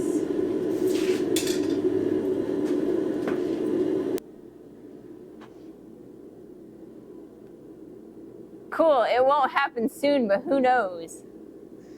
Bearded Gaming Dad, as long as you draw a breath, there are always possibilities. Exactly. Yes, I mean, there are always possibilities. You never know. Like I said, we got our passports this year. We've got a couple of friends who were trying to get us to do or to buy into a property in, where were they? Where was it? It was Bali, I think. So they're going to retire to Bali, and they asked us to come with them. And it would be, I think it would be so much fun, but we are a little bit younger than they are. They're in their, mid to late 40s. So they'll, in like our early 50s. So they'll be able to retire a lot sooner than me and my partner. Because we're still in our, late 30s, early 40s.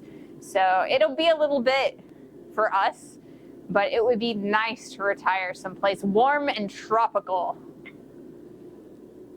And travel. I really, really want to travel. There's a lot of places in Europe I'd like to see. Like I really like to go to Italy and like London, and there's a few places in France that would be really cool to see. And then obviously I want to see like, some of the northern European areas, like, where you guys are from. Because when I was in school, I studied the Northern Renaissance. So like all of the upper Renaissance painters, like it was so much fun to see all of their work. I love that. I would like to retire to an icy environment. Why icy? I mean, that with the ice, it's like, you have to, remove the ice from your cars, or maybe you won't have a car. I didn't think about that. In the United States, everybody has cars. Like, there are 3 cars in my household, and there are only 2 humans. So, like, we have way too many cars in this house. But yeah, I mean, I guess in Europe, not everybody has cars, do they? So, I mean, I guess you wouldn't have to plow or, scrape your car or warm it up or worry about, not or being, plowed into your house or anything like that. That would be nice. I'm not a big fan of cold. I'd rather go someplace tropical if I had my druthers, but I mean, I don't know, it could be nice. I used to have a car, it broke down, and I don't need a new one. I guess that makes sense. Like, you are a train driver, so I mean, I guess you could take the train if you needed to go somewhere, long distance.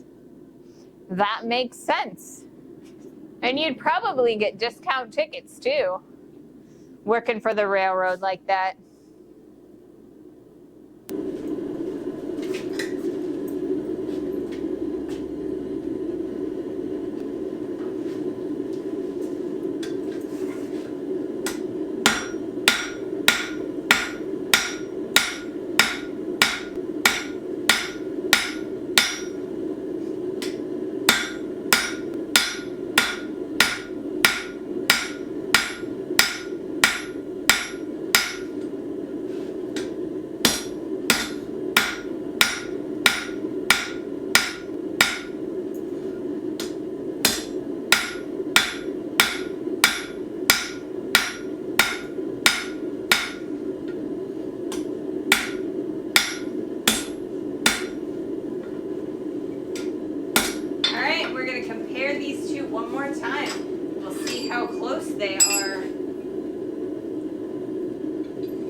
close enough because we're going to have to refine this a little bit further before we, you know, before we make that boss, because we want to make sure that the jaws aren't too long. So I think what I'm going to do is I'm going to swap tongs to the universal tongs, and then we'll flip this guy. We'll keep working on this guy, but we will flip it around.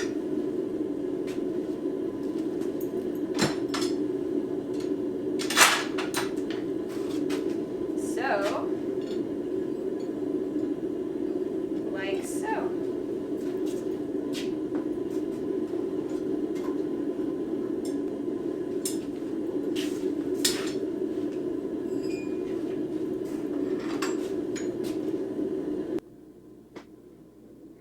Guess my boss wouldn't be too happy if I took one for a joyride. So Bearded Gaming Dad has 2 cars and 1 motorcycle. Yeah, I have, like I said, I have 3 cars. My partner has a Kia Rio, and then we also have he has a work car, and that is like a, what is it? It's a Subaru Forester, I think. And then I have a Chevy Colorado truck that I drive around. So we have 3 cars in the household and only 2 peoples.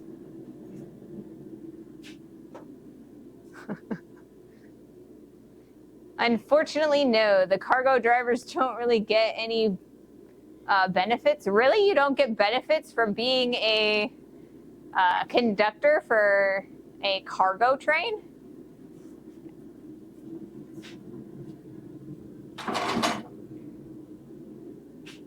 That is kind of sad.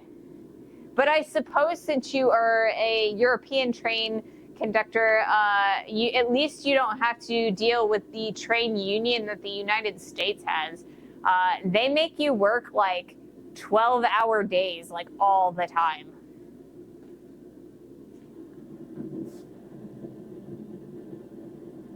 My forge is starting to puff. I'm not sure if I'm going to be able to get much more time out of it. So maybe after this heat, when we start establishing the jaws, I might just turn off the forge and we can talk for a little bit further. We've almost reached 2 hours, but yeah, I think that my tanks are freezing up again, so it's gonna be a little bit difficult to keep them going. Talk about the irony. Yeah. We're a ragtag bunch, but if any of them fancy passenger train boys get into the thick they call us, yeah, I mean, I imagine, you know, if somebody, you know, gets sick or whatever and they need a different driver, I mean, you know, you'd be the next most qualified, right? You drive trains too. You just, you know, you don't have to be quite as, you know, conscious and careful, you know, because people, but I mean, I suppose you do have to still be conscious and you're cautious and, you know, careful with the cargo as well. Not really in those terms. Yeah. All right. I'm going to do 1 more heat, and so we're going to start establishing the point for the scrolling tongs, and then I'm going to turn the forge off because it's starting to, or the tanks are starting to freeze. So yeah, I think I'm probably going to end up. We could talk for a little bit longer, but I think I'll probably end the stream relatively soon. Mostly their locomotive breakdowns, so we can pull them into the nearest station. Oh, that makes sense. That makes a lot of sense. More sense than I imagined.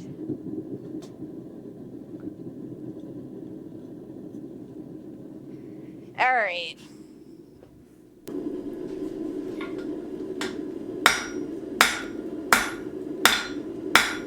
We are back to establishing a point. This time we are going to be establishing a much skinnier point because as we are starting on the jaws of the tongs.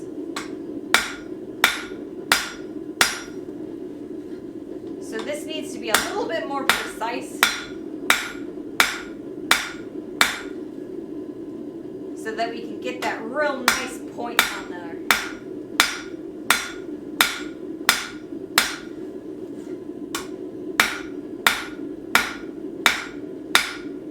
Alright.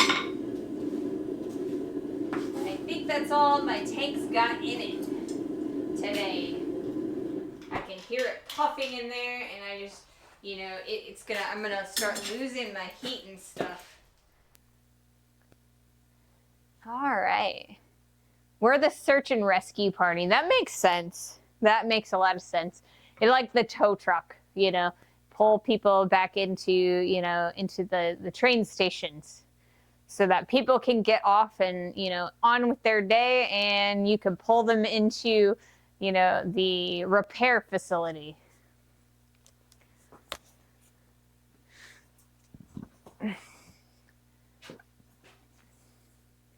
Exactly. Awesome. All right. So, like I said, my tanks are all frozen up, and so we can talk for a little bit further, or I could raid you off to another creator. What do you guys think? Do you guys have like questions or anything for me, or, you know, are you, you know, do you want to look at and watch somebody else who, you know, making, you know, like pottery or glass or anything like that? I'm not entirely sure who is on today. It is a Friday. Friday. Oh, wow. I've gotten a lot of follows today. Thank you all for your follows. I usually watch my stream, like my comments and stuff through OBS. So for whatever reason, I haven't found the little pop-up that allows me to, you know, see the follows. I need to find that widget, and so I can pull it up, because yeah, I see there are so many people who have followed me today. Thank you all for the follows. That is exciting. I said it before, you get the feeling that you would be a perfect train driver candidate. Docks. Oh, is that the train docks? Yeah.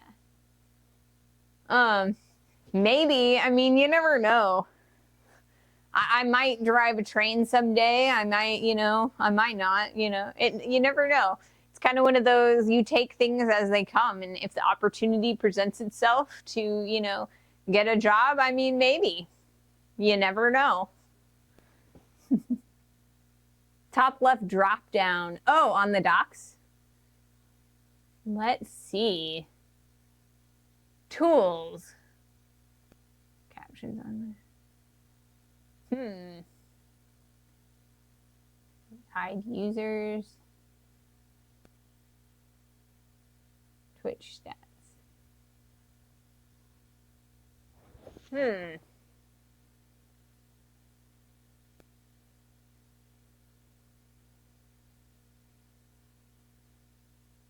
I am so not cool about this.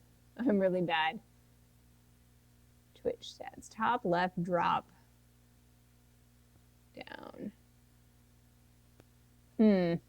Whoops. I've totally just moved my stuff around. There we go. Oh, docs right there. Wow. Twitch stats. Fourth one. Okay, cool. Oh, that's nice. It also gives me my ad timer. Ooh, that's exciting. And then activity feed. That's another one that I could use. Here is your activity. You have too many filters set? Okay, whatever. Well, I will have to play with that one. Thank you so much, Wenches in the Works, or Woodworks. Thank you so much for that advice. I'm really technologically stupid when it comes to some of this stuff. I kind of have to spend time, like, just like pressing all of the buttons and looking through all of the different menus and stuff, and I haven't really had a chance to do that. I've spent a lot of time working on my sound. Wrench, not wench. Oh, I'm sorry. I thought I said wrench. Maybe I didn't. I'm sorry. I'm sorry about that. I'm awful at butchering people's names. Wrench Woodworks. There we go. All good. Yeah, I'm sorry. I need to increase the font size on my thing, which I know that there is a widget that will do that too. I just need to actually do it. That way I can read it from further away. Where is it? Chat settings. That's where it's at.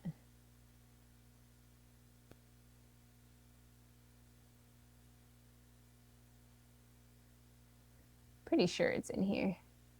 I'll look at it a little bit later. Oops. I am a smart person. How about I'll put that back. There we go. I can see things. All right, guys. So it looks like I have another ad coming in about a minute and a half. I think I'm probably gonna end the stream before the ad, so you guys don't have to watch the ad right at the end of the stream. So if there's anybody you guys are interested in rating, let me know. Otherwise, I'll just take a look for take a look through like my friends lists and stuff like that, and we'll see if I can find somebody. I tend to like glass blowers, jewelers, potters, woodworkers, knife makers, stuff like that. Yeah. Okay, see you next time. Thanks for the stream. Yeah, thank you for joining. It's been a lot of fun. Let's see if I can raid. I've only got about 50 seconds before the ad starts, so I apologize if it starts in the middle of the raid. All right, let's see.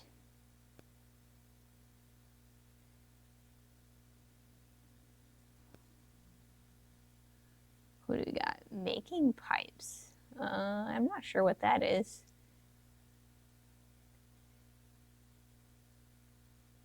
Let's see. Anybody got anything? Bob the Builder? Cleaning up the shop again. Texas Space Agency. There's a few people around. Let me see if I got anything. Thanks for the stream. Have a good weekend. You too. You too, guys. Oh, my ad is starting. Play in the mud, Yankee plays, and yourself. Well, let's raid let's raid Ping.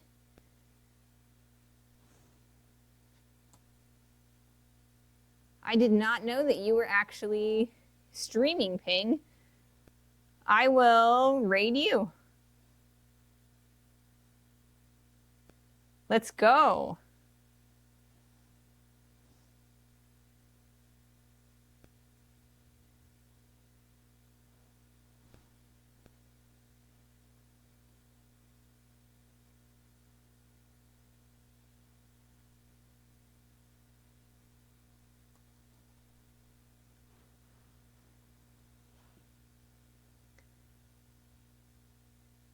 All right. Raid now.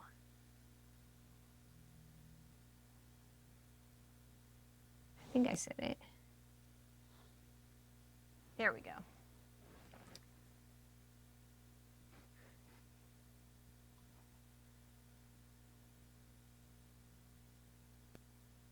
Have a good weekend. Thank you, guys.